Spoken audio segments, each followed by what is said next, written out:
নানা আয়োজনের মধ্য দিয়ে রাজধানীর মানিক মে এভিনিউয়ে জুলাই অভ্যুত্থান দিবস উদযাপন করা হচ্ছে। সেখানে আছেন আমাদের সহকর্মী মোহন ইসলাম। আরও খবর নিয়ে তিনি আমাদের সাথে যুক্ত হচ্ছেন। মোহন, এর আগের খবরেও আমাদের সাথে আপনি যুক্ত হয়েছিলেন। সাধারণ মানুষের প্রতিক্রিয়া আমরা জেনেছি। এই মুহূর্তে একটু জানতে চাই যে শেষ পর্যন্ত জুলাই ঘোষণাপত্র ঘোষণা হতে যাচ্ছে, কি কি বিষয়ে প্রাধান্য পেতে পারে এবং রাজনৈতিক দলের কাউকে কি এখানে আপনি দেখেছেন কিনা, একটু বিস্তারিত যদি বল। আমরা 16 বছরের আওয়ামী দুঃশাসন যে আমাদের উপর চাপিয়ে দিয়ে অত্যাচার নির্যাতন থেকে শুরু করে আমাদের ভোটের অধিকার হরণ করা থেকে জানাও যে তাদের দুঃশাসনের চিত্র ছিল, সেইগুলো থেকে মুক্তি পাওয়ার দিন আজকে। সেই মুক্তি পাওয়ার দিনে কিন্তু আজকে এই যে মানিক মে এভিনিউয়ে অনুষ্ঠান হচ্ছে, অনুষ্ঠানের পাশাপাশি আজকে আপনার জুলাই ঘোষণাপত্র যেটি বলা হচ্ছে সেই জুলাই ঘোষণাপত্র পাঠ করবেন প্রধান উপদেষ্টা ডক্টর মোহাম্মদ ইউনূস। এবং এই সংসদ ভবনের সামনে থেকে, অর্থাৎ সংসদ ভবনের পাদদেশে একটি মঞ্চ বানানো হয়েছে, যে মঞ্চ থেকে প্রধান উপদেষ্টা ডক্টর মোহাম্মদ ইউনূস জুলাই ঘোষণাপত্র পাঠ করবেন। আপনি জানতে চাচ্ছিলেন সেই জুলাই ঘোষণাপত্রে কি থাকবে।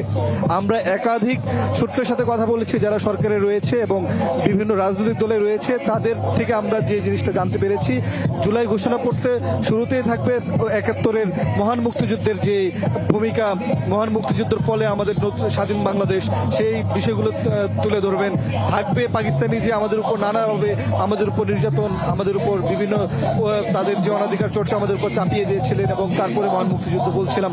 তারপরেই থাকবে 75 সালের যে একদলীয় বাকশাল কায়েম করা হয়েছিল, একদলীয় বাকশালের মধ্য দিয়ে বাংলাদেশকে একটু অন্ধকার যুগে প্রবেশের এক ধরনের চেষ্টা এবং পায়তারা করা হয়েছিল। সেখানে থাকবে বাকশাল পতন কিভাবে হয়েছিল এবং ঐতিহাসিক সিপাহী বিপ্লব যে অভ্যুত্থান ঘটেছিল 7 নভেম্বর, সেই সিপাহী বিপ্লবের কথা উল্লেখ থাকবে। আমরা জেনেছি 80-র দশকে যে স্বৈরতন্ত্র আবারও কায়েম করে জেনারেল এরশাদ এ দেশে স্বৈরশাসক হিসেবে আবারও ফিরে আসে। তারপর 90-এর গণ অভ্যুত্থান, যে গণ অভ্যুত্থানে বাংলার মানুষ আবারও মাঠে নেমে আসে, রাস্তায় নেমে আসে, সেই বিষয়গুলো উল্লেখ থাকবে।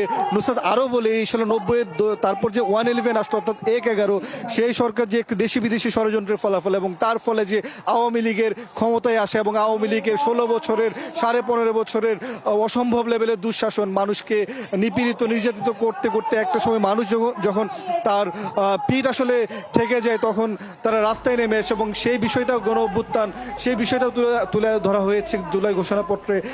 বলা হয়েছে যে কোঠার মাধ্যমে এক ধরনের যে পারিবারিক তন্ত্র কিংবা দলীয় তন্ত্র কায়েম করতে চেয়েছিল, সেই তন্ত্রের বিরুদ্ধে রাস্তায় মানুষ নেমেছে এবং জুলাই অর্জন করেছে নতুন বাংলাদেশ, একটি গণ অভ্যুত্থান। এবং গণ অভ্যুত্থান পরবর্তী বাংলাদেশ কি কি আকাঙ্ক্ষা থাকবে, সেই বিষয়টাও জুলাই ঘোষণাপত্রে থাকবে। নুসরাত। মোহন, অনেক ধন্যবাদ আপনাকে। দর্শক, মানিক মে এভিনিউ থেকে আমাদের সাথে যুক্ত হয়েছিলেন সহকর্মী মোহন ইসলাম। জুলাই ঘোষণাপত্র আজকে ঘোষণা হতে যাচ্ছে, সেই বিষয়ে বিস্তারিত তিনি আমাদের জানাচ্ছিলেন।